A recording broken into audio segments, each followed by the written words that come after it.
cestu číslo 1 na prvú jazdu z Petržalky.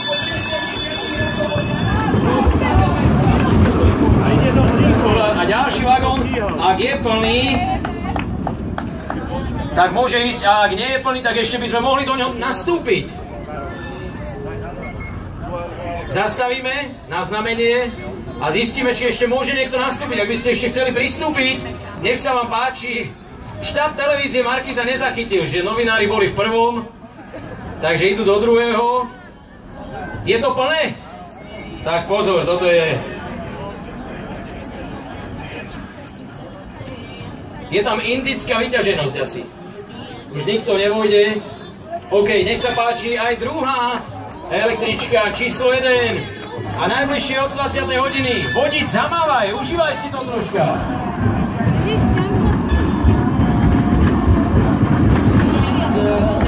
To, čo sme chceli urobiť, sme aj urobili, ako vidíte, jazda je plynulá, bezproblémová. Od 20:00 si ju môžete užívať už aj vy plnými duškami.